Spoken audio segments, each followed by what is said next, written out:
of America while she was still a PhD student at Caltech. After her postdoc with us, Sarah went on to become a full professor at Harvard and then moved to UC Davis in 2014. Sarah's work focuses on what, sorry, I'm getting chat saying there's no audio. I hope you can hear me. Sarah's work focuses on what happens to materials under the extreme temperatures and pressures associated with collisions between planetary bodies. Now, we were not kidding in our advertisements for tonight's program that Sarah's work involved cannons. She uses to study what happens when two bodies collide at hypersonic speeds. Her early work used impact properties to trace a variety of processes that affect planetary surfaces, such as the presence of subsurface ice and changing the magnetic signatures of the rocks affected by impacts, for example. As her career progressed, so did the energy of the impact she studied, leading to her examination of what would happen to Earth if we're hit by something really big. And here I'm not talking about those measly tens of kilometer diameter asteroids that killed off the dinosaurs, but something much larger, like the size of Earth's moon or perhaps even Mars. The energy involved in such impacts is almost unimaginable, but exploring what would happen in an impact like this is exactly what Sarah did. One result of this work that she'll speak about tonight is that an impact of this magnitude could have put the Earth into a new physical state, blowing it up into basically a huge puffball of gas, magma, and dust to form a new type of celestial body that she and her student Simon Law called a Synestia. Sarah's work has been recognized by several awards. She won the Urey Prize of the American Astronomical Society in 2009. She was named one of the Brilliant 10 by Popular Science in 2010. She received a MacArthur Foundation Fellowship in 2018 and was elected as a Fellow of the American Association for the Advancement of Science just last year. Sarah will be happy to address your questions at the end of the talk, so I encourage you to type your questions into the question and answer box that you can access at the bottom right of your Zoom screen. So without further ado, I'll turn the screen over to Sarah and her presentation on a new creation story for the Earth and Moon. All yours, Sarah.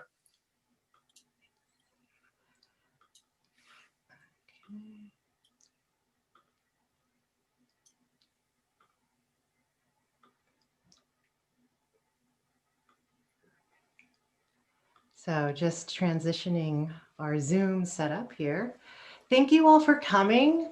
I am so pleased that the Broad Branch Road campus has such a dedicated audience to learn about the science that occurs there.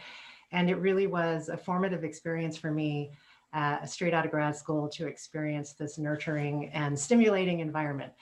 And today, I'm going to tell you a science story, and it will be on new work on a very old question, but I want to show you some of the twists and turns that science takes. And so it is a story of how science is changing more than anything else. Just over 50 years ago, we sent the first humans to the moon. And this was a milestone event for people, but it was a revolutionary event in science because it really changed all of our views about the origin of the Earth and the moon. And the rocks that we collected from the moon were invaluable for understanding the close relationship between these two bodies. And what we learned from the data from Apollo is that all of our older ideas that we had for the origin of the moon turned out to be wrong. And that the science community was forced to think of a completely new ideas to explain how the moon formed around the Earth. And it's by understanding the data that we gathered from the moon that we had new ideas for what makes our planet and our planet habitable. Here's a view of the Earth-Moon system taken from a climate observatory that's parked between the sun and the Earth. So we see the full sunlit side of the Earth and the moon. And you can see how large our moon is compared to Earth and the stark contrast between an airless body and our hydrosphere and atmosphere. And the moon surface is dark, made out of rocks that form as a result of the separation of different minerals from a cooling magma ocean.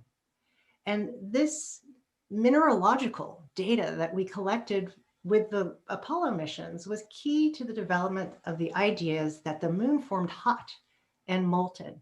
And at the same time, astronomers were understanding planet formation in general and had the first inkling that large bodies would collide towards the end of the formation of the rocky planets.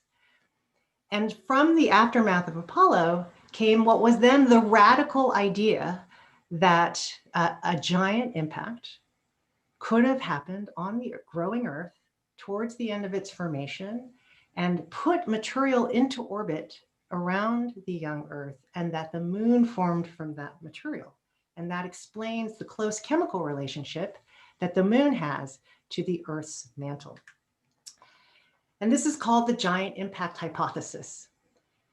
And it was developed in the mid-70s after the Apollo mission, and it's what I grew up with as the standard model for the origin of the moon. And it's what we see in textbooks today.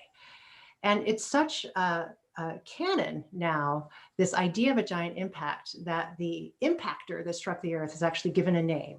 This body is named Theia. Theia strikes the Earth. There's physics that happens that determines the outcome of this impact. It puts material into orbit around the Earth, and the moon accretes from that disk of material. But the details of this are very hard to calculate. We cannot simulate giant impacts in the lab, and so we rely upon computer simulations. And as time has progressed, these have become more and more sophisticated. And also as time has progressed, we've become better at producing cinematic graphics that try and represent these science calculations for us and the general public. And so with the 50th anniversary of the Apollo mission, the Computing Center at the University of Illinois rendered a few numerical simulations of different types of giant impacts so that they look somewhat photorealistic. And so here's an example of this standard model of a Mars-sized body striking the Earth, rendered in a way to make it look as if you could watch from a distance. And this calculation was by Robin Canup. So in this simulation, neither bodies start with oceans and atmospheres, but they both could have. And it's a Mars-sized body striking a nearly fully grown Earth at a grazing impact that melts and vaporizes the crusts, the atmospheres, parts of the mantle, and transforms what was a cold surface body to one that's covered with melt and has a rock vapor atmosphere.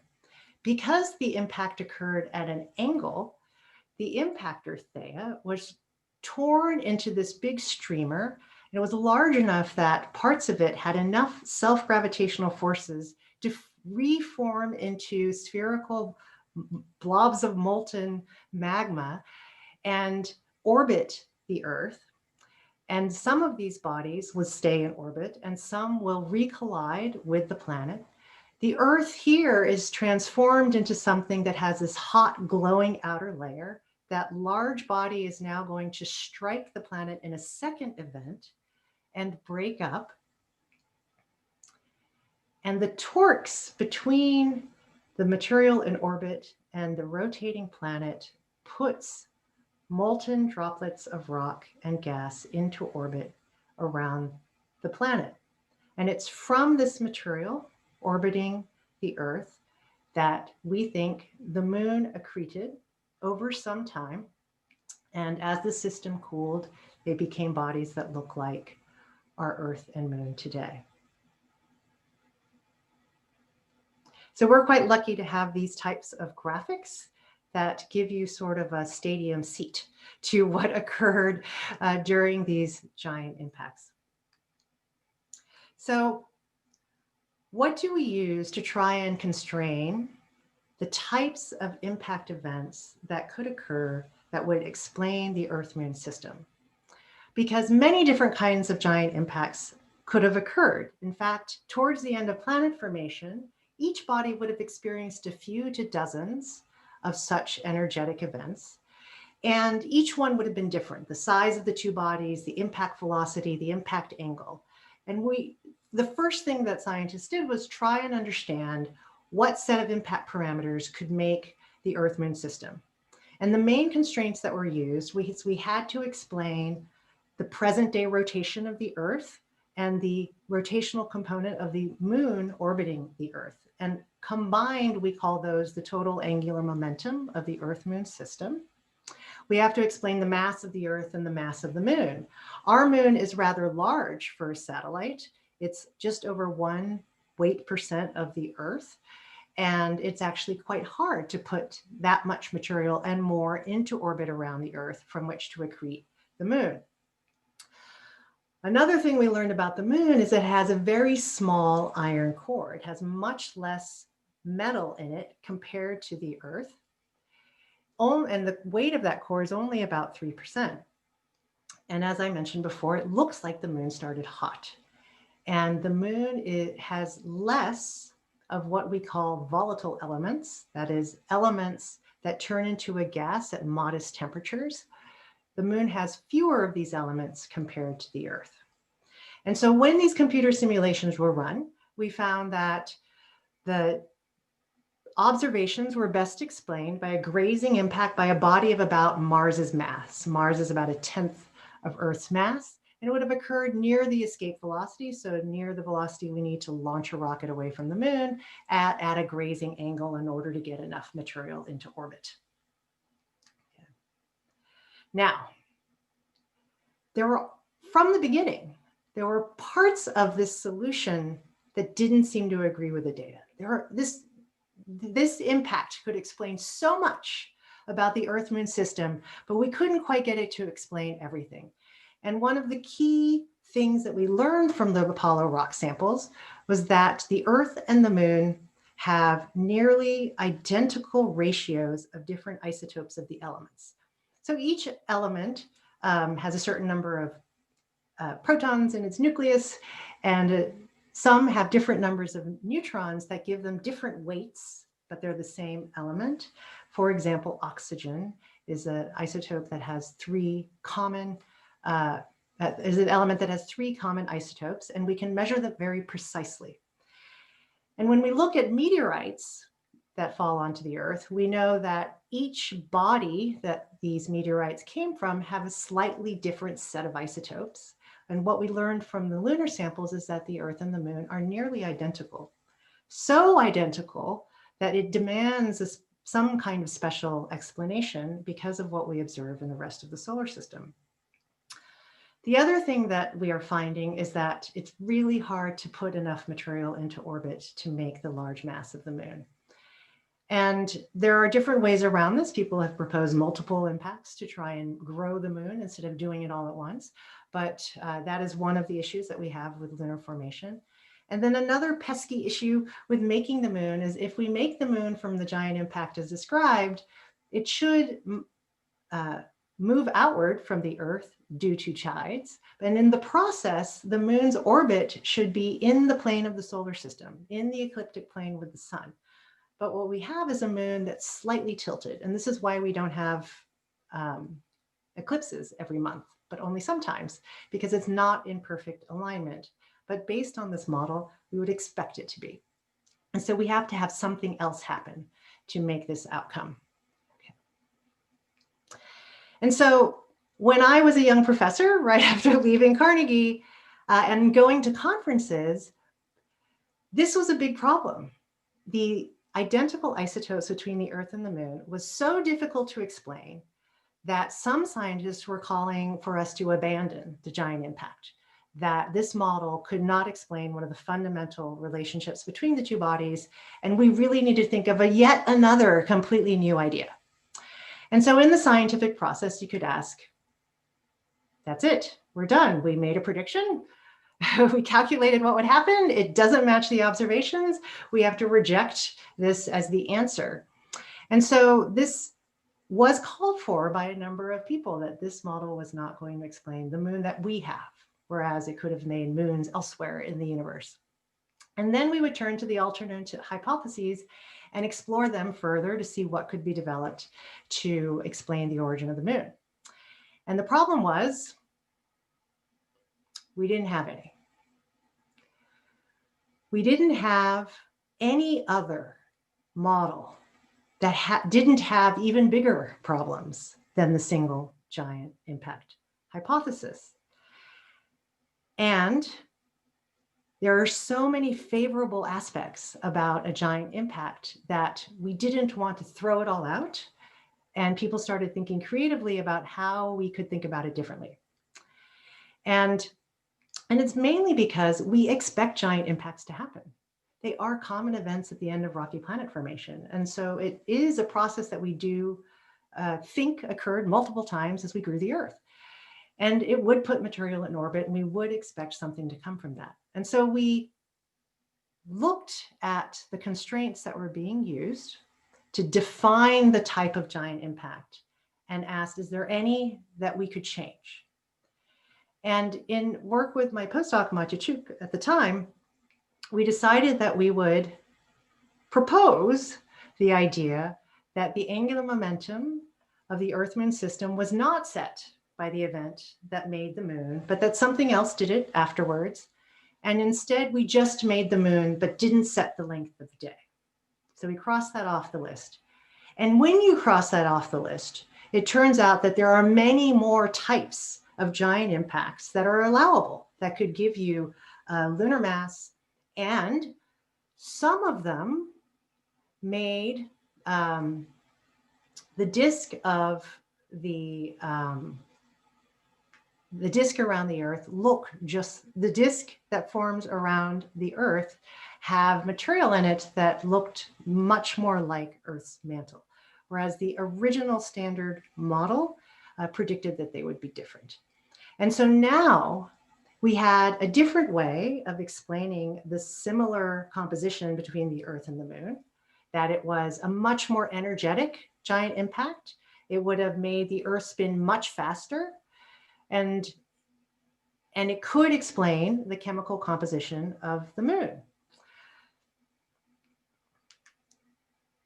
But we are still constrained by physics, and it is absolutely required that we get to the present day Earth-Moon system.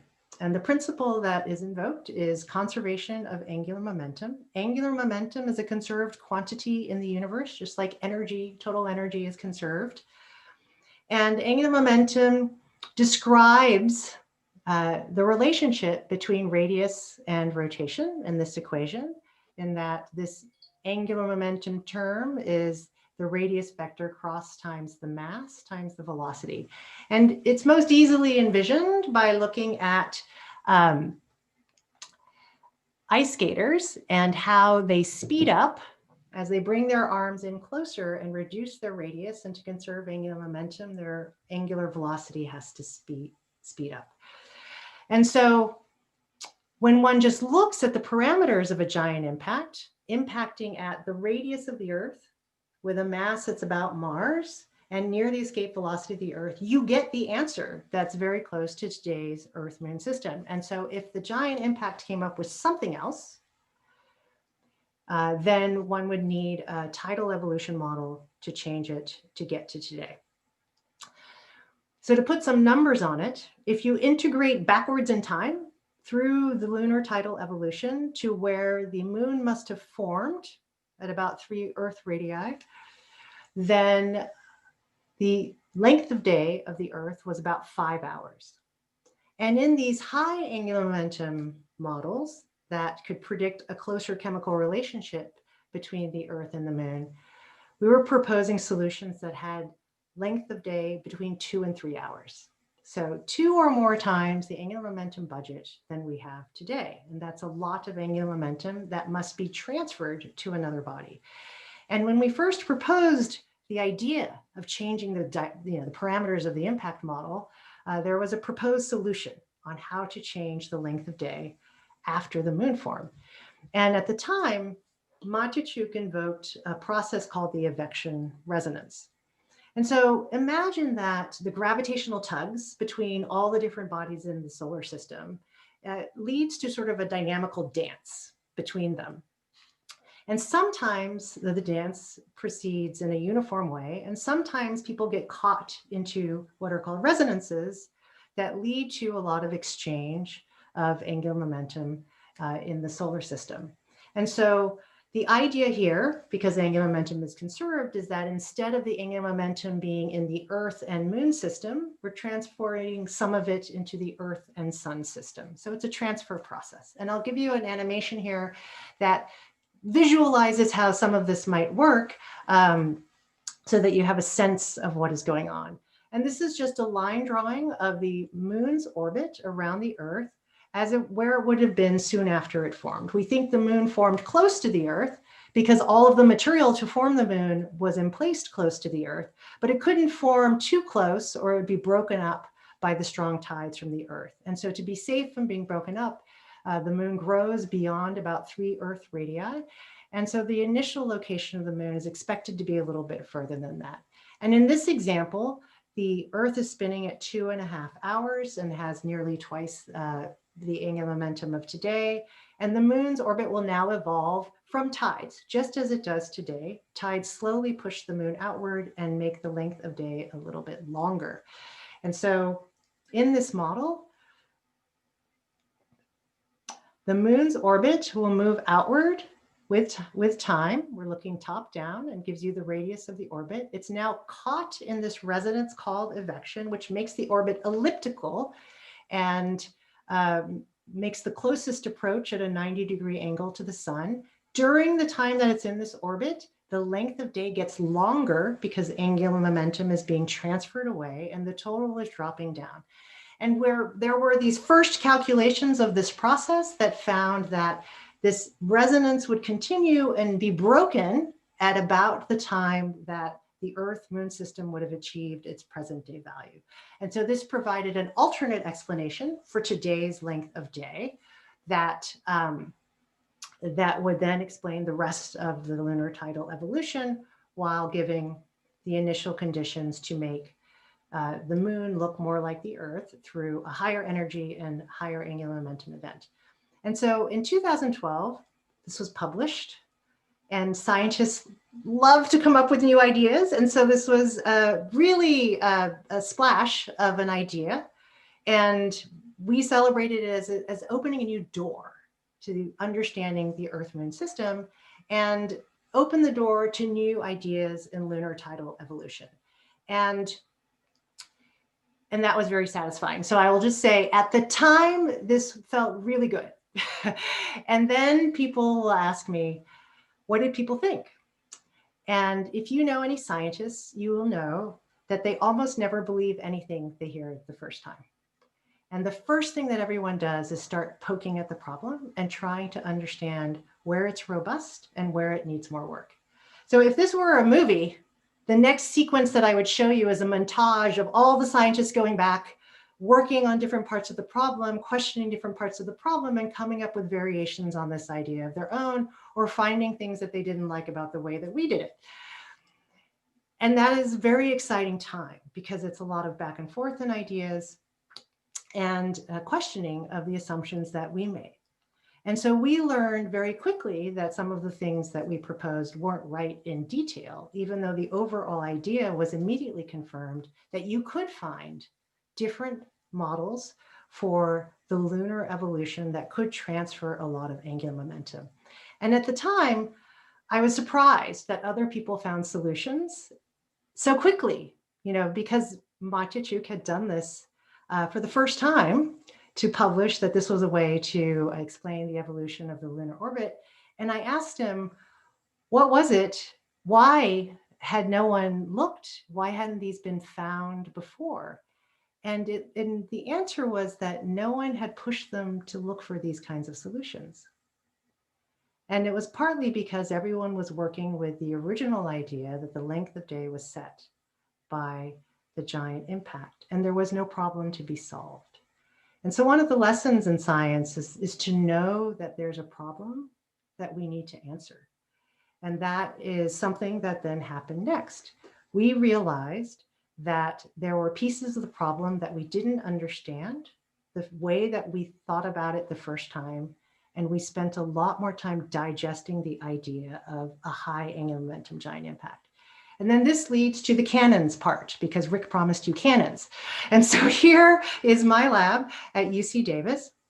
I have a pair of cannons in this picture. They are literally cannons. There is gunpowder at the back that pushes a piston that compresses gas, that launches a projectile, and that projectile can reach multiple kilometers per second and generate pressures throughout that we see throughout the Earth. And then I collaborate with people at labs that can reach even higher pressures. And today, with labs like these, we can reach all of the pressures and temperatures during planet formation. And so we can now directly study the conditions that are created during this giant impact phase of planet formation. And so even though the lab may look very grand, there's almost no sound during an experiment, because if there was, it meant something went wrong. And so we study materials that are subjected to an impact and generate high pressures and temperatures. And most of our data are little squiggly lines collected with the wires that you see in this example target sitting in front of the muzzle of one of the guns. And at the end of the experiment, it's so energetic, everything is turned to soot. And so we literally vacuum it up, clean it up, and set it up again for more experiments. And by collecting these data, we can understand what happens to the materials during such energetic events. Then, in order to understand giant impacts, we need to use computer simulations. And so modeling of giant impacts is something that is fairly straightforward, because we can use the material models that we gather from these lab experiments, put them into a code that solves for the forces of gravity between all of the chunks of material, and satisfies conservation equations for energy and momentum, and run that forward in time and see what happens. And for this scale event, it actually does a pretty good job of capturing the main physics that's occurring. And we can ask questions like, how big a body is left after the impact? What's the velocity of all the fragments? How much melts? How much vaporizes? And we can calculate how much material is in orbit, how hot it is, and what the shape of the Earth is after the impact, and how fast it's spinning, for example, or how big a rock vapor atmosphere that it has. And what we did when we looked at these energetic impact events is that we realized that we had missed something in our first papers, that it just didn't even occur to us that something different had happened. And so we were trying to understand the planet and its structure after this big energetic event. Giant impacts have so much power, energy per unit time, that they are comparable to all the energy coming out of the sun. The power of the sun is similar to the power of a giant impact. And that much power dumped into the Earth is not something we have any intuition for. Now, you've heard that scientists have a formal definition for a planet. A planet has to orbit the sun, it has to have cleared out its zone around the solar system, and a planet has what's called a hydrostatic shape. And that's the spherical shape of the Earth and the spherical shape of the moon. The moon is large enough to have a planetary shape, but because it's in orbit around the Earth, it doesn't qualify as a planet, it's a moon. But this shape is determined by a balance between gravity and pressure gradient forces within the body that gives it a rotating circular shape. And we have things that are not planets, that are very small, that are asteroids or comets. These are ones that we visited with spacecraft, and they all have irregular shapes, potato shapes, or some of them look like two bodies that gently stuck together, these guys. And it's because here the bodies are small and cold, and the rock is strong and gravity is weak, and you can maintain these irregular shapes in that context. But as a body gets larger, at warmer temperatures, rock flows like a viscous fluid, the gravitational forces are stronger, and the body can conform to a shape determined by the balance between pressure and gravity. And so we can put these equations that describe materials into a code and calculate the shapes of bodies. And so here is a cross section. Imagine a spinning planet and spinning in the vertical direction, and then I slice it with the axis of rotation in the middle. And it's rotating all together like a solid body, although this is a fluid calculation. And there's a balance of forces between the pressure gradient and gravity and rotational forces. That's just what this is. And when these are all satisfied, we satisfy the definition of the planet from the International Astronomical Unit that the body is in hydrostatic equilibrium. But if we increase the temperature of the body and perhaps make it spin even a little bit faster, as that body expands in size, something different happens. The equator of the body starts to spread out into a disk. And so this is again a cross section with a calculation. The color bar shows that the outer regions are at low pressures and the inner regions are at high pressures. And what happens when the body becomes warmer is that it expands. And at some point, this equation can no longer be satisfied. And instead, the body forms, some of the material moves into a disk. And this is the thing that we discovered was happening in these computer simulations, that we had put in so much energy and so much rotation into the body from the giant impact that it was no longer a body in hydrostatic equilibrium, but instead had expanded to the point that part of the material flowed into the disk, and it no longer was satisfying the definition of a planet. And we call that a synestia. And so one of the ways to think about the difference between the original way we were interpreting these calculations is that without knowing we had made a synestia, we had put more mass into the planet than could possibly be there. And instead, more of the mass is actually in this disk-like region, which is favorable for making the moon and favorable for mixing between the two bodies to explain the similar compositions between the Earth and the moon. And so when you think about the definition of a planet, you've got the spectrum where the Earth in the middle is a planet with its hydrostatic shape. And if the body is too small and too cold, it's irregular and it's called a minor body. And if it's too hot, you're spinning too quickly and too hot, then it becomes this other object that we call a synestia. So it's a new type of astronomical object that can be formed during giant impacts. This body will cool and turn back into a planet as it cools. But while it still has its heat from the giant impact, it will be a synestia. And this is a new type of object. It does not exist in planetary textbooks. It's being considered as a word for the dictionary. And so to help people out, one of my master's students made a wonderful textbook of sorts, sort of a public, for the public, accessible primer that we put online as an interactive book to help explain what this new object is, how we found it.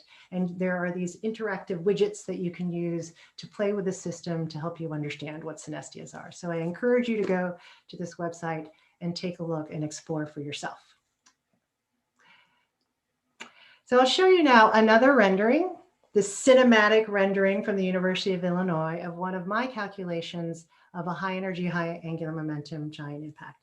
And in this original 2012 model, what we proposed was that the Earth was already spinning. And later on, I'll show you an alternative. But in this one, the Earth is already spinning. It has oceans and an atmosphere, but it's spinning so fast that it's got this very oblate shape to it. And it's now going to be struck by a smaller body, here half of a Mars size, and in a very high velocity event that deposits a lot of energy. And so to first order, it looks the same. It's generating rock vapor. The Earth is completely melted. And there's this swirling mass. And what we now recognize is that this swirling mass does not satisfy the definition of a planet in the middle, and instead exceeds that limit so that some of the mass is put into the disk because of the strong heat and the expansion that goes with it during the giant impact event. So what you will notice in contrast to the other example I showed you is that there are not these discrete lumps of magma orbiting the hot planet after the event. And instead, this is mostly vapor initially after the impact. And the system cools by radiating to space, forming magma droplets at the top of the system that rain down into the midplane, into orbit around the body. And the moon would form inside this gas cloud from magma droplets that form by radiative cooling around this synestia. And so it's still a giant impact. It's a variation of the giant impact. It's a variation with quite a different object in the middle, but the orbiting material follows the same physics as before, and a moon can accrete from that orbiting material to form around this Earth as a synestia. And so just to help you visualize what's going to happen next is that this large expanded body is many orders of magnitude times larger than the Earth, hot and rock vapor. And as it cools over some thousands of years, perhaps longer, it will cool and shrink and contract to become the Earth in the middle again.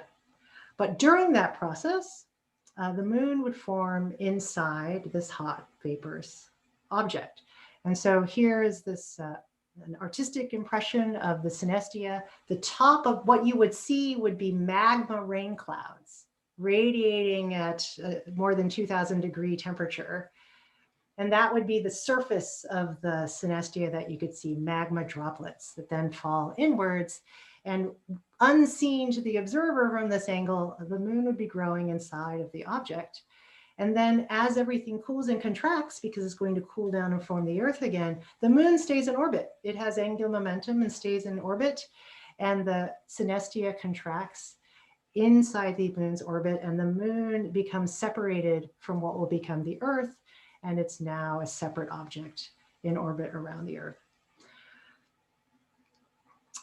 That was an artist impression. Here is a calculation of this cooling process. And so here's now, again, a cross section through the synestia. This is the middle where the core, the Earth's metal core would be. This is hot and flared. So the rotation axis is this vertical axis. And these are pressure contours. It's low pressure farther away from the center of mass. And the moon is forming within this hot vaporous body. And what this calculation does is just calculate how much mass is condensing out where the moon would be forming. So it's a simple calculation just to illustrate that this cools very quickly, very rapidly, years, and much of that rock vapor in the outer regions cools quickly, almost to a lunar mass immediately. And then it becomes denser and there's more material to cool, and it takes a bit longer, but perhaps in tens of years, the synestia cools down to the point where the moon, here's a little growing moon in this calculation, becomes a separate object as the synestia keeps cooling and shrinking until eventually all of the rock vapor has condensed and the body has an atmosphere that will evolve into the present day. So this is a different way of thinking about moon formation inside of another body in some ways, rather than forming as a separate entity from the Earth, around the Earth. And we can ask the question, what would we predict for the chemical composition of that moon that forms within this rock vapor cloud? Okay. And so while the moon is growing, surrounded by what we think could be some tens of bars of rock vapor, it would be chemically interacting between that magma moon that's growing and the composition of the rock vapor that would look a lot like Earth. In this model, the idea is that with the high energy of the impact, there's enough mixing between the bodies that the rock vapor looks a lot like what will become the Earth's mantle. And the moon is forming within it. And at the surface of the moon, which is fully molten under these conditions, there's evaporation and condensation and a chemical exchange in the system. And we can calculate what we predict the elemental ratios will be for volatiles that are rock forming elements, what proportion will remain in the gas and become part of the Earth, and what proportion will remain in the liquid and stay with the moon. And so we can use the data obtained from the Apollo samples to as our guide of what needs to be explained. And so this is a plot that shows the ratio of the abundance of a certain element in the moon to the abundance of that element in the Earth, normalized to a very high temperature element, aluminum. And so the elements on the left are ones that don't boil until very high temperatures, and the ones at the right have decreasing temperatures and increasing volatility. And so on the right, these are more easy to vaporize. And so the overall trend in the moon is that as one goes to more volatile elements that vaporize at lower temperatures, there's less of them in the moon. And this is a log plot. So this one is 100 times less and 10 times less.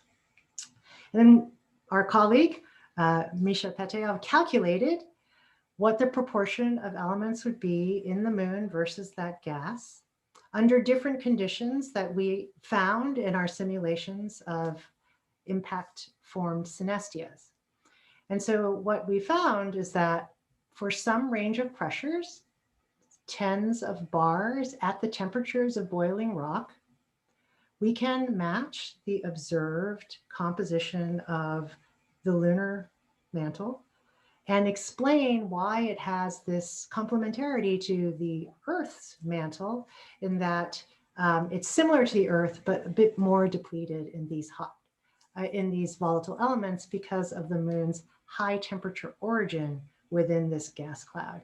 And this is the first model that quantitatively can explain this pattern of moderately volatile elements. Other models have explained one at a time or made some assumptions to link up different elements, and this one does it as a single step.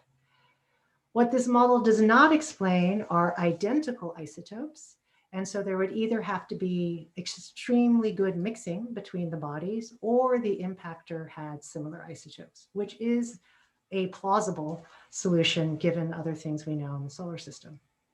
And so this is very promising for this model, that we can quantitatively explain the elemental pattern that we see in the moon.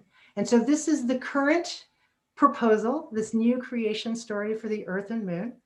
Instead of that original impact that made the present day spin of the Earth and had the moon form as pretty much a separate object, didn't form within a gas cloud that was the Earth, but formed far enough away that it wasn't surrounded by rock vapor, and that this model predicted that that moon should have a slightly different composition dominated by the impactor.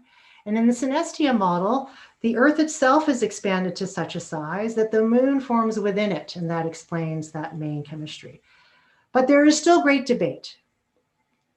And how can we test which model actually satisfies all of the data? Because we have not explained the orbital evolution of the moon yet, nor have we explained all of the isotopes without invoking an identical impactor. And so one of the ways that we are debating how to determine what we think is the more favored model for the origin of the moon is to look at temperatures in the Earth. And because these different impacts do raise the temperature in the Earth to different degrees, and we could ask the question, if different impacts occurred, what would we predict for the chemistry of Earth's mantle? Traces that we see at the bottom of the mantle that perhaps can give us some constraints. And so this is the level of my work today, is to focus on getting these temperatures robust enough in our computer calculations so that we can now ask chemical questions about the Earth. And so here is another example of a high angular momentum giant impact between two half Earths. And this is a slice through our computer calculation where the Earth and the two bodies are represented by individual particles of a fixed mass that then get heated and moved around in the calculation. And on the right, I'm going to show a gridded version of those same particles that smooth into contours the temperature field. And so right now, they're smoothing between the two bodies. And the colors on the left just tell you the core and the mantle, and then the colors on the right will tell you the temperature. And these events are sort of, they're long. They're like long movies. It takes a day for this whole system to play out in these events before we reform a spherical body again. And in this impact, in this hours long dance of an initial collision, and then a separation, and then a secondary collision that raises the temperature of the gas around the body. We're now up at 15 to 20,000 degrees in rock vapor around the body, raises the temperature of the iron core so that parts of the iron in the middle are as hot, over 10,000 degrees, and that we can ask the question, what chemical interactions would occur in such a system? And would we see traces of it today that could help us discriminate between different ideas for a lunar origin?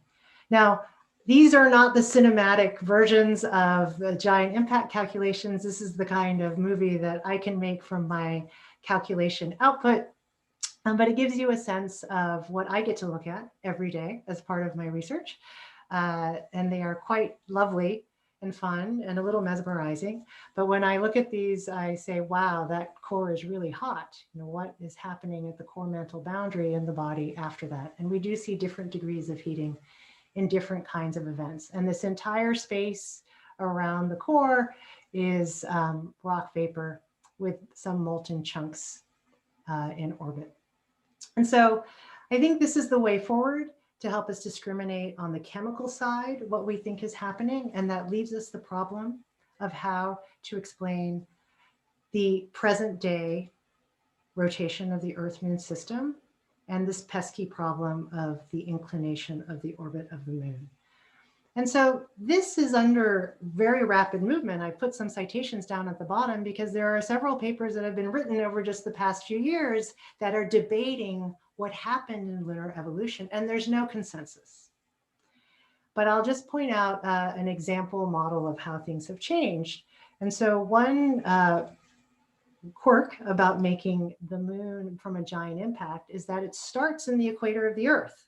The giant impact actually sets the spin axis for the Earth-Moon system. And initially, the moon is very close to the Earth in the axis. But as the moon moves farther and farther away from the Earth, it feels the gravitational effect of the sun.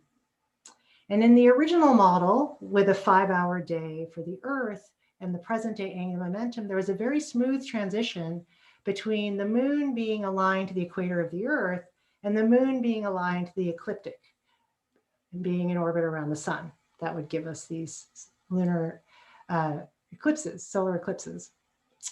But what we found is that if the Earth-Moon system started off tilted over some more, so here the Earth is tilted compared to the ecliptic plane as the horizontal, the moon evolves outward and then makes a transition to being in the plane of the sun.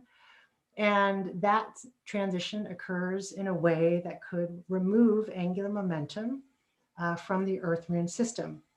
And then by continued evolution of the moon, the Earth's tilt with respect to the ecliptic plane is actually changed. And we end up with the moon being slightly inclined in its orbit. So this is a graphic of today's moon with its 23-degree tilt from the ecliptic of the solar system, the plane of the overall solar system. And the lunar orbit is tilted slightly from the plane of the solar system.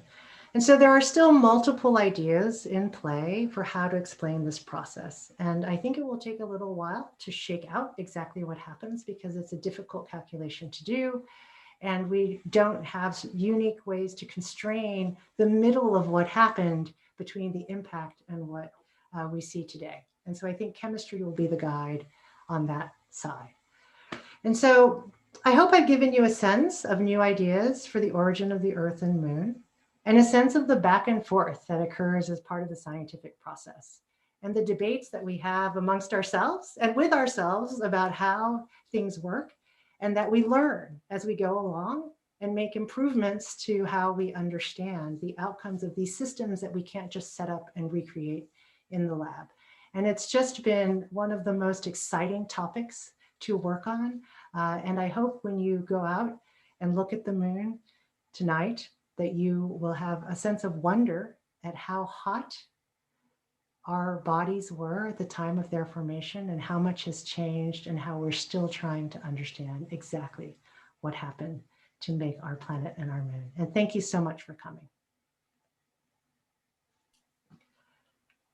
Thank you, Sarah. What a fantastic story. Not only the fact that we're exploring physical conditions that we have no idea about. They're so far beyond our common experience, and yet they can result in things that are common to us, like the Earth and Moon, for example. It's such a great story. I have a bunch of questions here if you're willing to answer.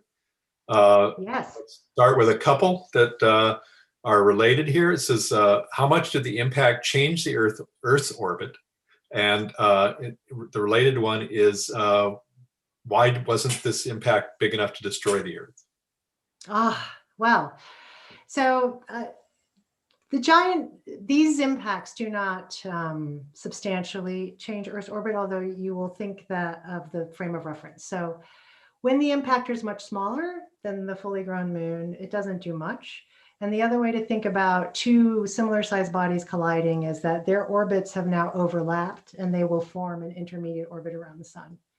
And so the distance from the sun does not change very much and does not change very noticeably with a little bit of angular momentum exchange.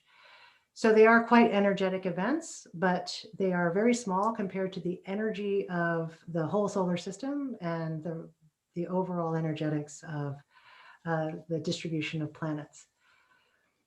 It is very hard to break up a body of Earth's mass, and you would have to go to such extreme velocities to be able to do that, that we don't expect that level of interaction between different planets in the solar system.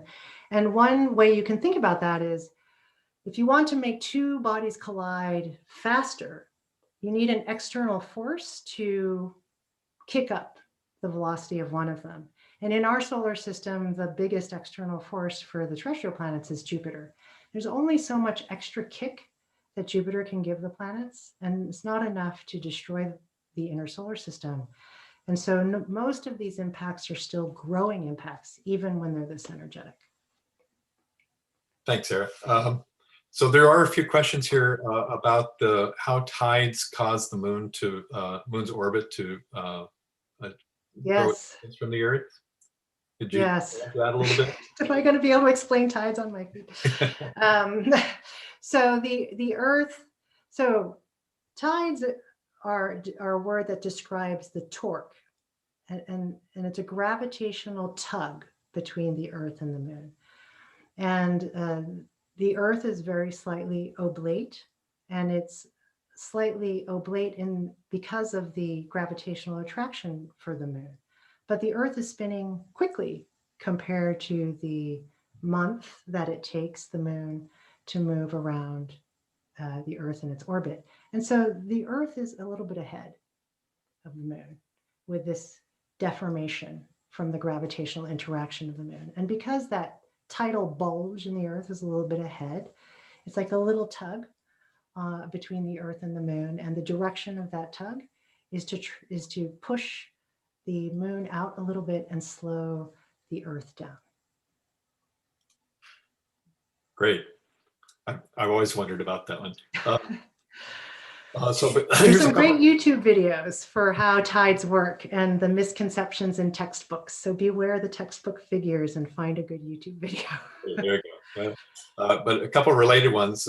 One is the interesting one. So how much time do we have before the Earth and Moon collide or spin apart?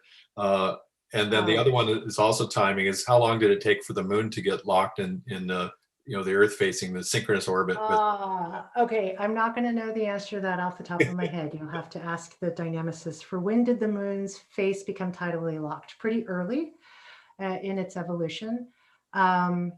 So exactly how long it took the Moon to migrate out, how fast that initial migration was, depends on the model that you think occurred, meaning these different ways of transferring angular momentum have different time scales, from the Moon moving out very quickly to the, meaning shooting out in much less than 1 billion years to tens of millions of years in some of our latest models. And then the moon migrates much more slowly. So today's migration, this centimeters per year kind of way, is quite slow. And the Earth-Moon system is such that the torques led to the moon going outward. It is possible to set up a system where the moon forms close enough that tidal torques can make the moon crash into the planet. And that could have occurred, say, on Venus. That perhaps one reason why we don't have a moon on Venus today, even though we expect ones to form after a giant impact, and Venus should have had giant impacts, is that perhaps its moon actually crashed into the planet. I think the sun will turn into a red giant and destroy the inner planets before the moon leaves the Earth-Moon system. So we have, 5 billion more years of the sun, and it would take longer for the moon to escape the Earth. Great. So let's see, I was seeing one here. So related then is, why did the Synestia form one moon and not multiple moons? So any giant impact forms multiple moons in the process of getting to a final moon. So you can imagine, if you've seen pictures of all the planets forming around the sun, it would be similar to that on a small scale, where there'd be little moonlets that form first, and these would merge into larger moons. And when these simulations are done of this growth process, usually one ends up with 1 or 2 moons. And the reason why we don't have more is because those gravitational interactions tend to kick them out or have them collide. And then if we had formed 2 moons, over the history of the solar system, 2 are not stable, and 1 would have been kicked out or merged again or hit the Earth. And so for our system, the long-term stable solution is 1 large moon, and we have 1 large moon. Sounds good. Can you speculate about where in the solar system Theia formed, and what changed its orbit to intersect with the Earth? So one of the definitions of a planet is you've eaten all the material in your lane in the solar system. So if you imagine that there was a whole bunch of mass in a disk around the sun, and each planet grew from mostly the material nearby, and then in the final stage, some of these planets collided to form even bigger planets, then the bodies would have originated naturally from near one another. And because the Earth and Moon have such similar isotopes, it's a strong argument that Theia must have come from nearby in the solar system, or it's very hard to explain the data that we have in hand. The perturbation at the end could be stochastic, that there's just the tail end of the shakeout of clearing out all of the smaller bodies between the planets to form the final stable ones that we have today. And so the way to think about the solar system is that there's a time scale it takes to clear out the small bodies by either colliding with each other or being thrown into the sun. And that took some time, and the moon was just one of the last ones of these shakeout events. Sounds good. Here's another question. Are there other moons in our solar system that may have been formed via Synestias? So we could have made more than 1 Synestia and moon while we grew the Earth. I mean, what I've learned is, since this moon work was published, is that 2 Marses colliding could make a Synestia. So during the whole giant impact process, it's possible to get into this regime, and that a large fraction should get into a regime to make Synestias, and some would be classified as normal planets plus disks like the original model.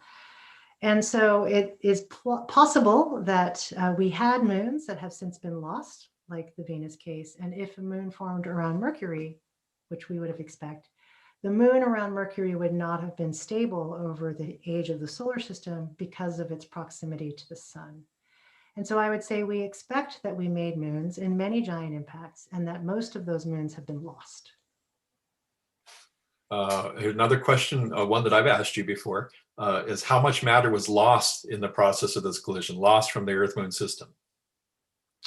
So it depends on the details of that event.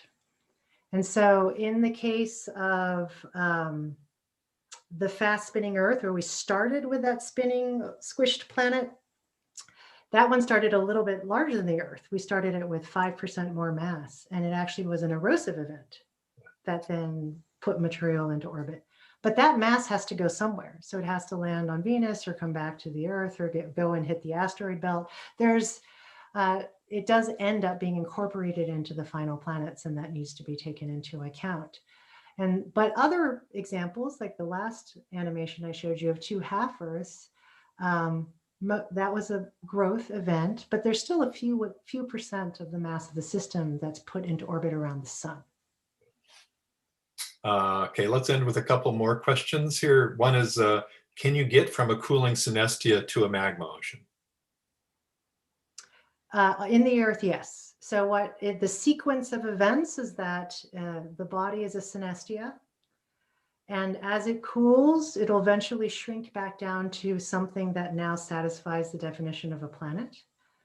And it's still got a rock vapor atmosphere at that point. And then it keeps cooling until all the rock vapor condenses. And at that point, it's a normal magma ocean of rock with a gas atmosphere above it that's probably filled with water and carbon dioxide gas. I'm just noticing while I was talking to you, a whole array of questions have come in. I think we're running out of time for some of these, but we can keep track of these and maybe send them to you and see if you can answer them afterwards. Let's see. There is one though that I'll bring up, and it was a question of are these beautiful animations that you showed of the movie-like versions of the collisions accessible for use for students? Yes.